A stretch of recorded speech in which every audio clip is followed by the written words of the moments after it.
Selamat pagi Bapak Ibu dosen penguji. Perkenalkan, nama saya Vicensia Pascalina Osot SPD, nomor induk mahasiswa 203174743655. Saya adalah mahasiswa PPG Angkatan 2, Program Studi Ilmu Pengetahuan Sosial Universitas Negeri Malang. Pada hari ini, Senin 23 November 2020, saya akan melaksanakan ujian kinerja praktik pembelajaran pada kelas 8 SMP Negeri 1 Langke, Lembong.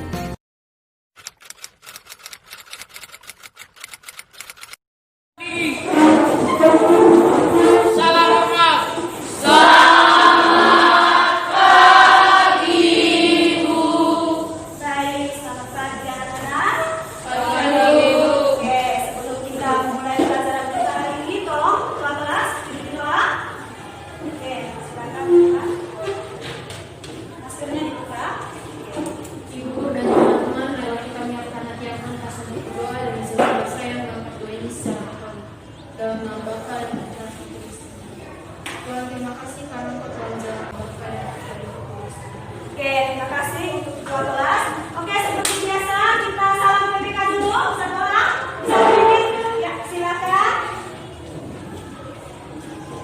Salam PPK.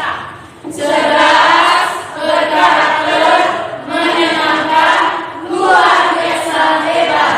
Untuk PPK. Religius, nasionalis, mandiri, gotong royong, integritas. Anak IPS, cerdas, kritis, kreatif. Tepuk tangan. Jangan duduk anak-anak sekalian. Baik. Hari ini sudah bersih kelas? Sudah. Baik. Nampaknya Ibu sudah lihat kelasnya sudah bersih kan? Baik, tolong nanti diatur, lihat dulu lurusnya, supaya nanti kita nyaman dalam belajar. Kalian merasa nyaman kan kalau kelas nanti? Nyaman? Baik. Ibu absensi dulu ya. Hari ini siapa yang tidak hadir? Hadir semua, Bu. Hadir semua. Baik, berarti 20 orang. Hadir semua ya. Baik, terima kasih anak-anak sekalian karena hari ini kalian sudah bisa hadir semua seperti biasa untuk mengikuti mata pelajaran IPS. Nah, seperti yang kalian ketahui, kita ketahui bersama bahwa saat ini kita sedang menghadapi pandemi COVID-19. Jadi, pola hidup yang baru, kebiasaan hidup yang baru harus selalu kita terapkan. Selalu cuci tangan, terus apa lagi? Pakai masker dan jaga jarak. Hari ini kita akan masuk ke sub materi yang baru. Namun sebelum kita masuk materi yang baru hari ini, Ibu ingin mengingatkan kembali pada pertemuan sebelumnya kita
kondisi yang saling bermusuhan, misalnya kita saling bermusuhan dengan teman, tentunya tidak menyenangkan.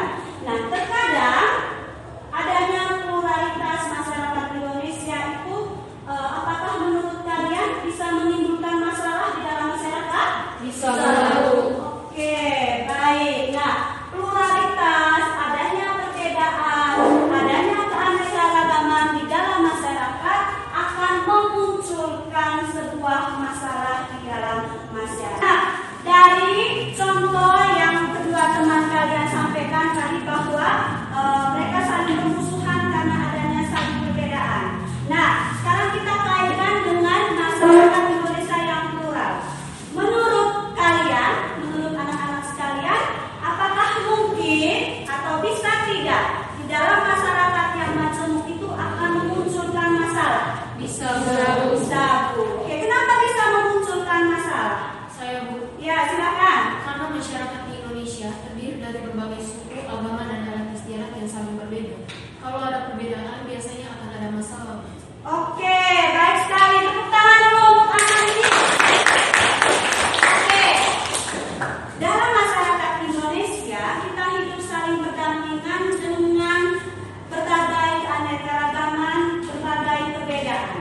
Nah, adanya perbedaan-perbedaan ini akan selalu memunculkan yang namanya konflik atau masalah. Nah, anak-anak, yang hari ini kita pelajari adalah tentang bagaimana masalah di dalam masyarakat itu terjadi, yaitu tentang konflik sosial. Perhatikan di dalam layar.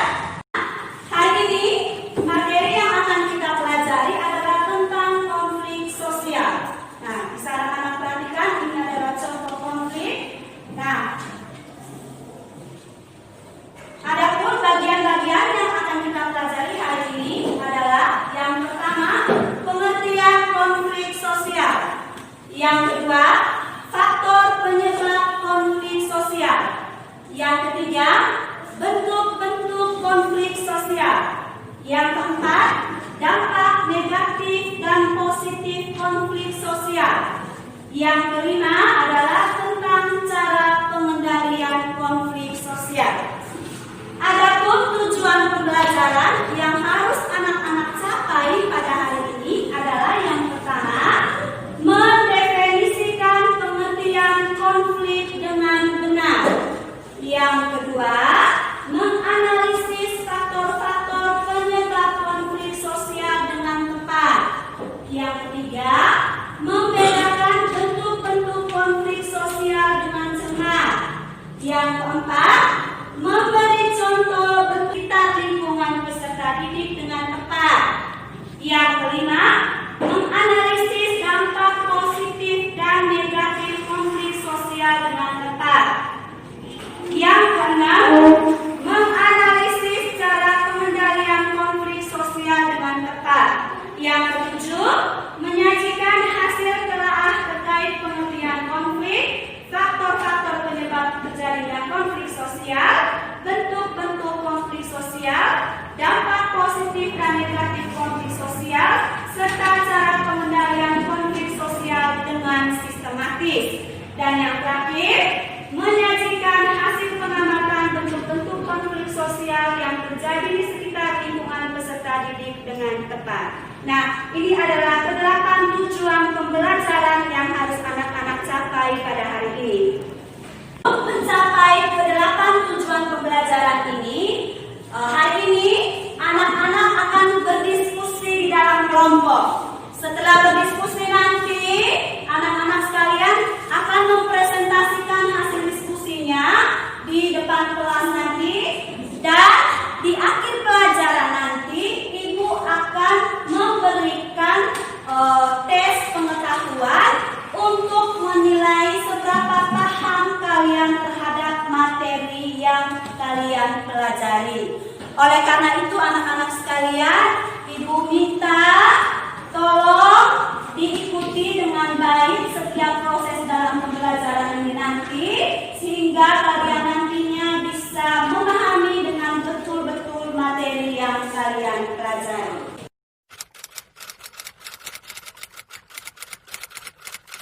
Anak-anak, silakan. Ini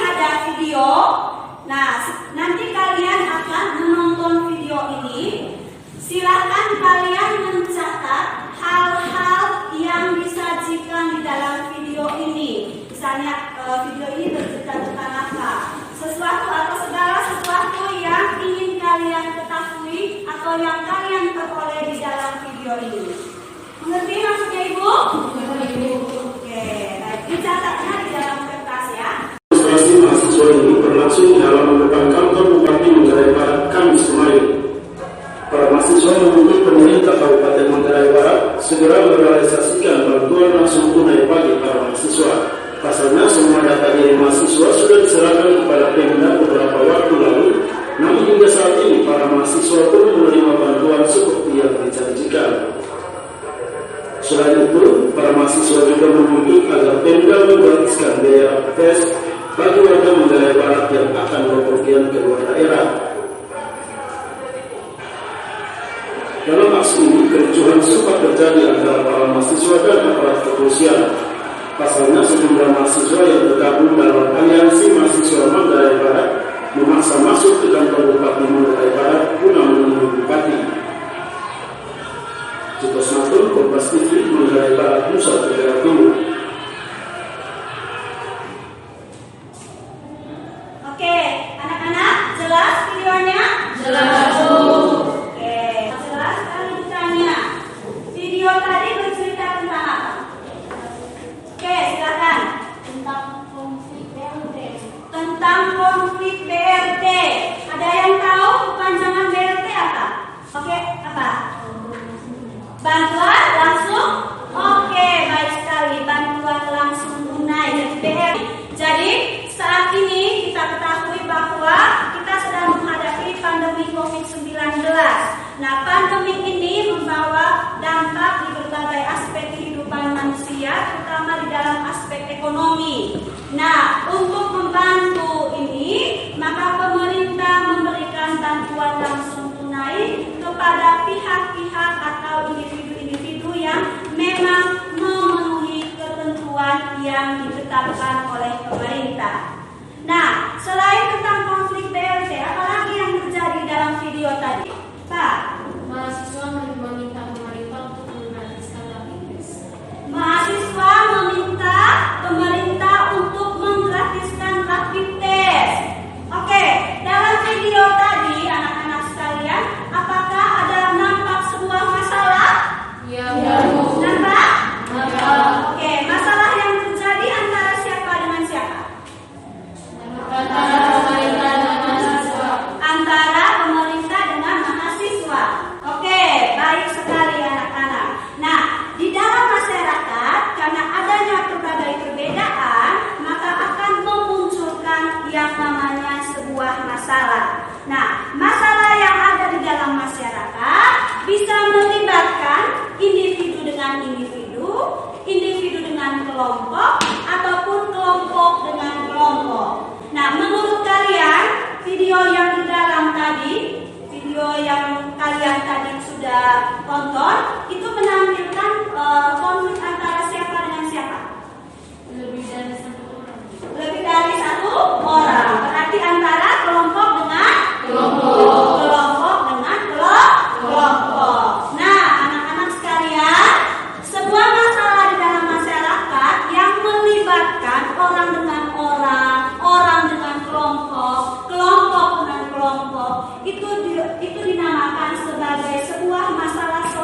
Tetap tenang dan tetap jaga jarak.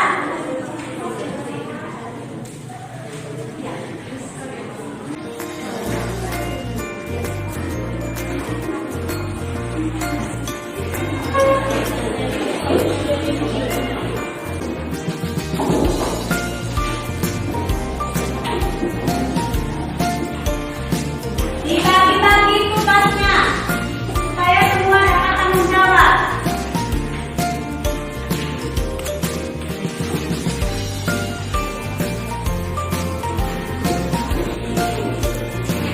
Bagaimana kelompok 3? Ada kesulitan?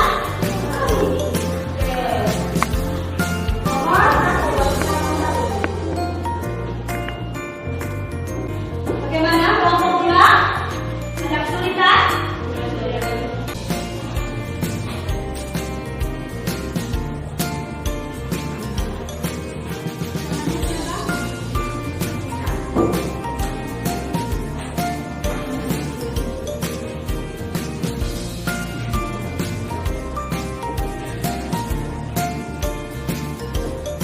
Oke, sudah? Oke, kalau sudah semua, silakan masing-masing perwakilan kelompok mengambil nomor urut presentasi di depan.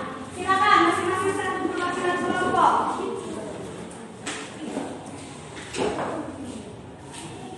Oke, oke,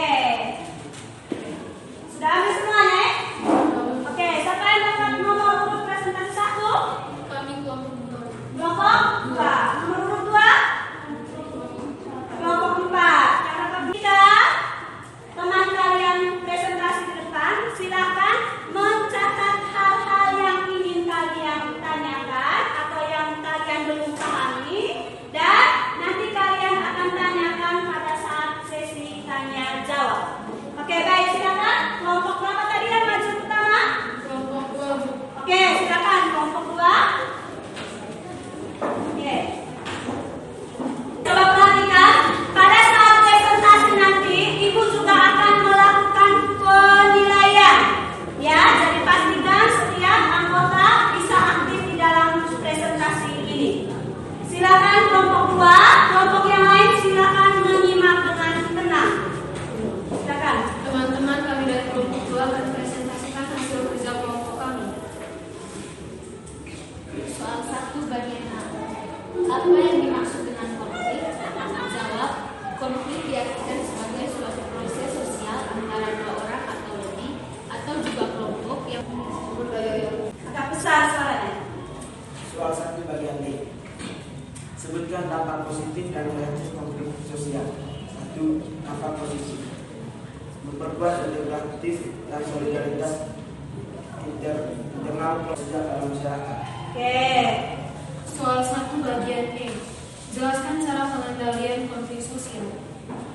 1. Mediasi merupakan bentuk pengendalian konflik dengan bantuan pihak ketiga. Mediator merupakan julukan bagi pihak ketiga dengan syarat pihak ketiga tersebut harus bersifat netral. Peran mediator hanya sebagai medium yang menengahi kedua belah pihak untuk pengendalian konflik dengan bantuan pihak ketiga sebagai pemberi keputusan atau solusi terbaik. 3. Konsiliasi merupakan bentuk pengendalian konflik dengan bantuan lembaga tertentu. Oke. Soal 2 bagian A. Menurut kalian, apakah penyebab terjadinya konflik antara Cina dan Indonesia? Antara Indonesia dan Cina? Jawab, perbedaan kepentingan. Masalah Kepulauan Natuna berkaitan dengan masalah kedaulatan negara Indonesia dengan negara lain, yaitu negara Cina. Cina mengklaim Natuna sebagai wilayahnya karena Kepulauan Natuna berada di kawasan dengan sumber daya alam yang melimpah dan kawasan. Jawab, cara yang ditempuh adalah konsiliasi dengan melibatkan lembaga forum ASEAN Timur 1982. Oke, baik. Sudah selesai? Sudah. Oke, demikian presentasi dari kelompok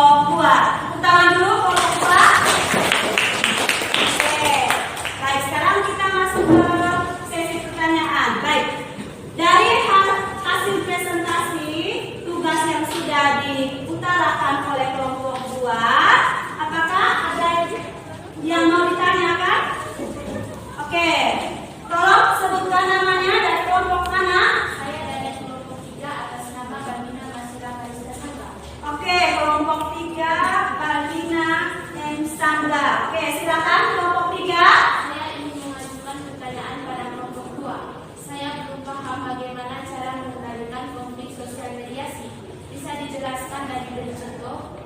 Oke, baik, Ibu ulangi. Jadi kelompok 3 mengajukan pertanyaan bahwa mereka belum memahami tentang cara pengendalian konflik sosial dengan cara mediasi. Bisa diberikan dengan sebuah contoh. Oke, silakan diskusikan dulu jawabannya. Nah, kelompok 1 sudah mendapat jawabannya? Sudah. Oke, baik. Siapa yang mau menjawab? Nama siapa? Faustina Fianina. Oke, Faustina M. Aman. Kelompok 1 silakan. Kelompok 2 silakan. Kalau mediasi itu bisa menyelesaikan suatu konflik dengan bantuan pihak ketiga, di mana pihak ketiga tersebut berperan sebagai mediator atau penengah. Sebagai contoh, kalau ada dua teman kita sedang dapat melaporkan ke guru BP, nah guru BP ini berperan sebagai mediator atau penengah. Oke, baik. Jelas kelompok 3? Jelas.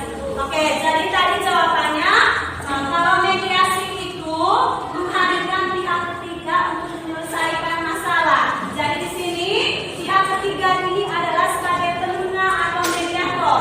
Contoh yang tadi kelompok 2 contohkan, jadi ketika ada teman kalian yang berkelahi, kemudian dibawa ke guru BP, kemudian diselesaikan masalahnya di ruangan BP, maka pada saat itulah guru BP bertindak sebagai apa tadi? Mediator. Sebagai mediator atau penengah. Baik, paham? Paham anak-anak sekalian? Oke, baik. Ada yang punya ini lagi? Pertanyaan lagi? Oke, baik. Kalau tidak ada pertanyaan, baik silakan kelompok 2 kembali ke tempat duduk. Tepuk tangan dulu. Oke, baik. Kalian sudah melakukan presentasi tadi, mulai dari kelompok 1 sampai dengan yang terakhir tadi kelompok 4. Nah, anak-anak sekalian, dari hasil presentasi, kemudian dari hasil diskusi tadi, apakah masih ada pertanyaan? Ada? Oke, silakan. Bagaimana caranya agar seseorang tidak mengalami konflik? Oke, bagaimana caranya agar seseorang bisa tidak mengalami konflik? Caranya agar seseorang tidak mengalami konflik. Begitu. Oke, ada yang bisa jawab tidak? Bagaimana caranya? Berbuat baik dengan siapapun.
melakukan tes pengetahuan.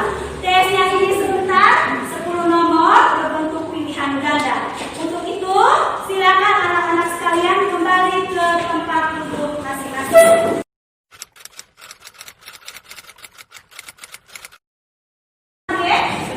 Oke, baik. Ibu akan membagikan lembar soal dan lembar jawaban. Pastikan kerjakan sendiri-sendiri, tidak boleh bekerja sama dan tidak boleh menyontek. Tolong satu orang bagikan lembar jawabannya. Ibu akan membagikan lembaran soal.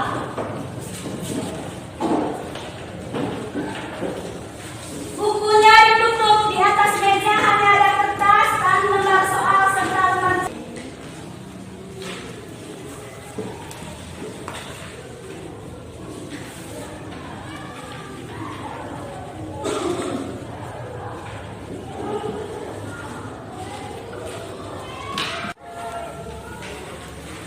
Oke, anak-anak, sudah habis waktunya?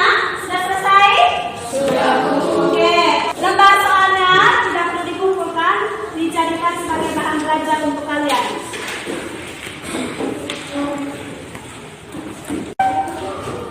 Oke, anak-anak sekalian, ini adalah pekerjaan kalian. Apakah ada yang belum mengumpulkan?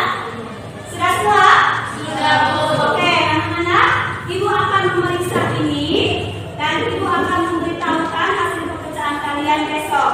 Nah, besok kalau ada yang mendapat nilai di bawah 70 karena KKM-nya 70, nanti Ibu akan memberikan soal remedial untuk perbaikan nilai. Dan kalau ada, perhatikan ke sini, kalau ada yang dapat nilai di atas 70, mulai dari 70 sampai 100, itu dikatakan tuntas dan Ibu akan memberikan soal pengayaan untuk lebih memperdalam pemahaman kalian pada materi yang sudah kalian pelajari. Paham sampai sini anak-anak? Paham. Oke, nah anak-anak, dari proses kita berdiskusi sampai dengan presentasi sampai dengan kalian mengerjakan ulangan, tanya, apakah hari ini pembelajarannya menyenangkan atau tidak? Menyenangkan. Oke, baik. Dari proses diskusi tadi, apakah ada yang bisa memberikan masukan mungkin atau sesuatu yang tidak puas tentang proses diskusi tadi? Saya, Ya, silakan. kalau saya pribadi, saya kurang puas dengan pembagian kelompok. Kalau saran saya, itu membagikan anggota kelompoknya sehari sebelum pembelajaran supaya di kelas nanti tidak terlalu tinggi. Oke, baik. Tadi ribut waktu bagi kelompok, ribut. Oke, baik. Teman kalian ini memberikan saran bagaimana kalau 1 hari sebelum Ibu masuk kelas, Ibu sudah membagikan kelompok. Ketika Ibu masuk, kalian sudah duduk di dalam kelompok.